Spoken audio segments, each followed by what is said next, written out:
Lalela, money is not the substitute of spiritual alignment. Don't ever think money will solve the problems that compel you to be spiritually aligned. Kunezinto eziyokwenzeka ezibuhlungu kuwena unayo leyo mali yakho leyo. Ngobani? Lezi zinto ezenzekalayo azifuni yona imali. Zifuna wena ukuthi ubuyele endaweni yakho okuyi spiritual alignment ngalesi sikhathi. Ubingelelo changes akhasho ukuthi kungenzeka noma yini, noma inini, noma kanjani, kunoma ubani ngoba impilo isiyona lento ocabanga ukuthi iyona. Possibilities are infinite in the universe. Your own consciousness is your own limitation. Kukude lapho esisuka khona futhi kukude lapho esiya khona. Beka phansi umoya ungatatazeli yabona. Yabona bayokutshela abanye abantu ukuthi babeyitshela ukuthi imali iyosolva zonke inkinga babenazo. Kodwa akwenzekanga kanjalo. Omunye lezo nkinga lezo uvele wahamba wayo acquireisha imali ngendlela errong ukuthi azame ukulapha lezo nkinga, kanti imali as a result of spiritual alignment sakho, yabo. Nomuntu ongekho spiritually aligned uyaba nayo imali, kodwa guess what, ispirit isihlezi sihungry, yabo. But umuntu o spiritually aligned bese eba nayo futhi nemali, lo muntu usuthi physically aphinda suthi spiritual, yabo. So kubhlungu kakhulu ke ukuba ku spiritually ukuba spiritually displaced, yet kodwa ngalana u materially stable, or we are what we call we are successful ngokusho kwabantu ukuthi unayo zonke izinto eziyingcebo kodwa awukho spiritually aligned. Kunalokho umuntu ukhetha ukuthi abona umuntu uma elambile emoyeni, umoya wakhe uhlukumezekile ubhlungu, hungry spiritual, ukhetha ukuthi ngamane ngibe hungry physically ngoba sengikujwayele ukuba hungry, ukuba ukusutha physical sengikujwayele, ngilambe spiritual. It's not nice. Azathi mebuka omunye umuntu oxakekile athi wena ungcono, wena uyazi into engibhekene nayo mina, wena ungangibona ngihamba ngale moto kodwa awazi into engibhekene nayo. Yes. So kwazi ukwakha that clear dichotomy ukuthi money will never ever solve all your problems.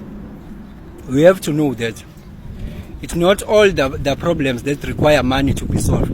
Some other problems, they just need your spiritual alignment. That's it. And then everything else will follow through. You see? Because it is just said, seek first the kingdom of God, and the kingdom of God is within you. You see? All these things shall be added to you. Lo nikutshela ngokusobala ukuthi wena musugijima ngokuyofuna imali. Qala. Yabo? Musugijima ngokuyofuna imali qala. Qala wena ngokuthi ube aligned. Ukuthi ke uba spiritually aligned kanjani? Ziningi izinto ezikhulunyiwe. Wena ungazibuza ukuthi ikuphi okukodwa sakwenzile kulezi zinto ezikhulunyiwe. Ngoba abantu banayo lento yokuthi bathanda ukuyohlola, ahlola inkinga oqala engayilungisile, kodwa gijime futhi ayohlola again. Uyilungisile lokuqala? Cha. Bawufunani? Yabo? 2, uthi ayikho into ekhulunywa lo umuntu ohlolayo lapha. Uma engashongo lento le yena icabangayo, yabo, ufuna kuvunyelwane nayo, khulunywe lento efuna oyena. So wena yenza into emele ngabe yazenza. Yenza into emele ngabe yazenza, wazi ukuthi imali will never ever solve the problems that require spiritual alignment. Ungalingi uzikhohlisa. Ungalinge usuzikhohlisa. In fact, those problems, they were not meant to do any harm when, but bedinga ukuthi nje wena ubuyele endaweni yakho, ube spiritually aligned, wenze kumele ukuthi ukwenze, like you do, you pray, maybe if you believe in prayer, or you whatever, you fast, chakra balancing, pranayama, anything. Wena wazi ukuthi i-higher power yakho ixhumana nakubi, ngoba kukhona okunye othola ukuthi umuntu uyatshelwa uyakhonjiswa ukuthi yini emele ukuthi ayenze. yabo akatshela umuntu ongaphandle ama signs la ngaphandle amtshela ukuthi nansi into emele uyenze avela ahlangane nevideo nje ivideo imtshela ukuthi nansi emele uyenze wena yabo and umoya wakho uvuma ukuthi nansi emele ngiyenze mina but akafuni lokho afuni lokho yena ufuna lokho kuthandwa yena yabo ufuna ukuqala wena ngalento ebekumela ngabe iza mawuqala ngalokho ebekumela ngabe uqala ngakho because phela material success is an artifact, it's a byproduct yokuthi wena ukwenzile bekumele ukuthi ukwenze bese ke uyahola ke ngalo ndlela from the universe yabo and uhola ngokusebenza kwakho. Some people they just want big things in a very short space of time, big things. Spiritually, what have you done spiritually to acquire those things in a short space of time? You know what, how much power you have to put to get those things that you want. Uma wena ufuna ukunciphisa isikhathi uthole zonke izinto oyifunayo within a short space of time, konke emele ukuthi uyenze, and lo nto emele ukuthi uyenze is not nice. Tshela either ngendlela yokukhanya noma ngendlela yobumnyama, it's not nice yabo. So other than that you have to stick to the process. Ama shortcuts vele egcineni awekho right egcineni vele ngoba they always backfire ama shortcuts. So again, there are people who are doing horrible things. Just for money. Money will never buy peace. Money will never ever buy peace. Will never solve the spiritual problems. Uyazi kwakhona indaba engangayixoxelwa uDr Olumide ngimlalela. Uthi ke washada ke nangu untombazane la. Meshada how uthi uyazibona how usadevelop idick kanjani manje usadevelop idick usathi how ngizoyiqala ngaphi ke le ndaba sengidevelop idick. Hayi ntambama ke phela usafuna ukwenza iting ubaba wekhaya usafuna ukwenza iting.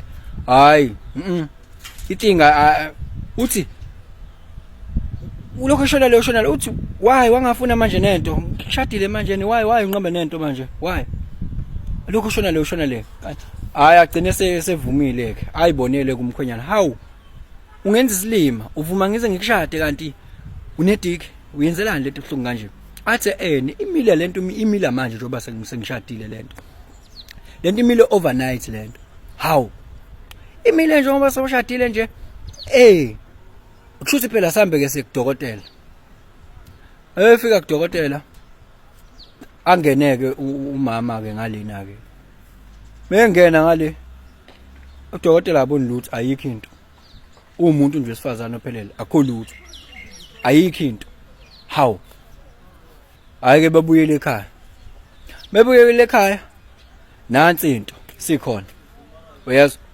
ngitsheleke lo problem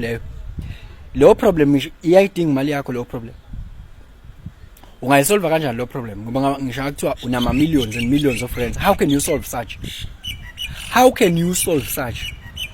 That's just one example of the problem that can never be fixed ngemali edinga nje the spiritual alignment. It doesn't require any money now, you see.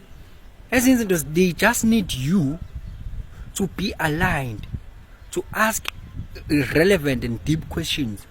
Ngubani mina? Ngubani in a true essence of who I am? Ngubani mina? Yabo? And mina ngidingani?